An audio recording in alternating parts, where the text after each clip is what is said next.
But okay, we're gonna go ahead and read chapter 13. Okay, so sit back, relax, and just listen. A couple months had passed since Rachel had her concussion. She had been grounded from November until March, which was when her spring break was. Her and Skylar were simply friends now. They realized that they both were just dating each other because they both were vulnerable. This made Max happy because he wanted his Rachel back by spring break, and he thought he was going to have her. Adam was now engaged to Janice. Adam had flown back to Virginia on Valentine's Day as a surprise and asked her to marry him. She obviously said yes, and she now lives in California with the family and is attending a community college. Mrs. Shovelwit is now steadily dating a guy named Mike. They had been dating for a couple weeks now. Adam and Mike get along really well, but Rachel doesn't really like him. Mike wasn't her father, and no one would ever replace her father, so she didn't want to give him a chance. It is March 9th, a week before spring break starts. Rachel and Jennifer decided to skip school today because it's Friday, and who cares? They both skip school a lot.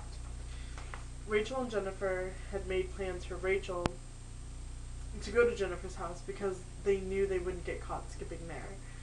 Ugh, I'm so sick of school, Rachel complained. I don't see why we have to go when everyone talks about us and we aren't happy attending school. It's really stressful, you know? Yeah, I know exactly what you mean. Follow me, I want to show you something. Jennifer led her up to her room and into her walk-in closet. The closet was really cool. It was basically like Rachel's room, only smaller, and there wasn't a bed in it. Rachel sat down on one of the beanbag chairs, and Jennifer walked over to a small box in the corner of the closet. She pulled out a razor and then rolled her sleeves up. This is what I do to relieve stress. I cut myself. You were the first person I have ever told. Jake doesn't even know, and he's been my boyfriend for almost 6 months. Wow. I never thought of cutting to relieve stress. Yeah, and it really helps. Well, if you like pain anyway. But when I get majorly stressed, I just come in here and turn on my music and cut. Do you have an extra razor that I could have? Oh my god, hang on. This is horrible. Why would I write a story like this? I apologize. I totally forgot about. Wow. I think I wrote this in like 9th grade. That's when, I don't know. I don't even remember. Whatever. Okay, do you have an extra razor that I could have? Yeah, we have tons. Let me go get you one. Okay, because we don't have any at my house. Oh, okay, well let me get you some. Rachel didn't cut herself that day. Neither of the girls did. They just hung out in her closet most of the day and ordered pizza. They talked about spring break and how Rachel would be going back home to be with her other friends for a week. I'm going to miss you, Rach. You're like my one true friend besides Jake. I'm gonna miss you too, Jen. We have been through so much together. You're like my sister that I never had. But at least it's just a week, and I'll see you when you come back. I just hope your friends don't convert you back to the preppy Rachel that moved here. No, I won't let them bring me back to the pretty Rachel. I like how I am and look now. Although I won't be getting high or anything for a week. It's going to be weird. Wow, that sucks. But hey, since you can't get high for a week, I won't get high either. That we are going through the same pain together. Okay. Hey, do you know what time it is? No, hang on, let me go check. Jennifer walked out of the closet and went downstairs. She came back up about 5 minutes later with some chips. It's chip time, and 4 o'clock. Okay, what time does your mom get home? Sometime around 5:30. So we have about an hour until you have to go home. Great, home. I hate it there. Everything is so stressful. My brother and I are constantly fighting, and my mom and I can't get along for beans. My family is just falling apart. And then there's Mike. I hate him. I really do. I miss my dad. I know, Rach. I miss my dad too. At least your dad is still alive. Mine died when I was 5, and I hardly remember him. You at least have some good memories of him, you know? Yeah, I see where you're coming from.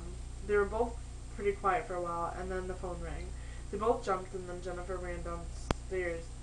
Jennifer ran downstairs to get the cordless. She came back upstairs and handed the phone to Rachel. Hang on. She came back upstairs and handed the phone to Rachel. It's your mom. She wants to talk to you. Okay. She took the phone. Hello? No, I don't have any homework. Sometime around 5. Why? No, why am I leaving? Rachel then dropped the phone. Her face was really pale. What's wrong, Rach? You know my friend Mel, right?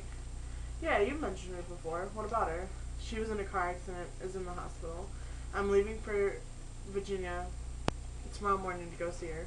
Aw, Rach, I hope that everything is going to be okay. I'm so sorry. It's okay. I'm gonna go home now.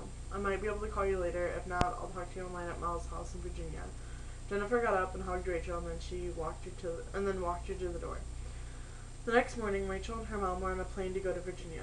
They were both pretty quiet during the flight and on the drive to the hospital. When Rachel entered Mel's room, Mel was sitting up eating some lunch. She looked up and dropped her spoon. Rach, is that you? Yeah, I told you I'd change a lot. Anyway, how are you? Rachel rushed over to her side and hugged her. I'm okay today, but yesterday I was out cold. The doctors say that I'm going to have some back problems for the rest of my life, and I might get panic attacks and will have to completely stop what I'm doing and leave wherever I am. But other than that, and a couple of cuts and scrapes, I'm good.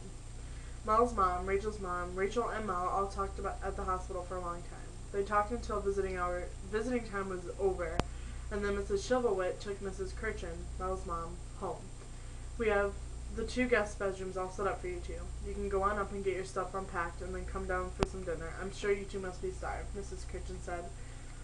It took about half an hour for Rachel and her mom to get everything unpacked. When Rachel was done, she went downstairs and into the kitchen. She smelled really good food, and she was starving. She hadn't eaten since breakfast. Mrs. Kirchen had made hamburgers, hot dogs, and french fries, because she knew that was Rachel's favorite. After dinner, they all watched Elf. They wanted to watch something that was funny so that they could all cheer up about Mel. Then after watching Elf, they played a game of cards and talked, and then Mrs. Kirchen went to bed. It was now 11:30 at night, but for Rachel it was only 8:30, so she went into Mel's room and got online. She was really excited to see that Jennifer was online.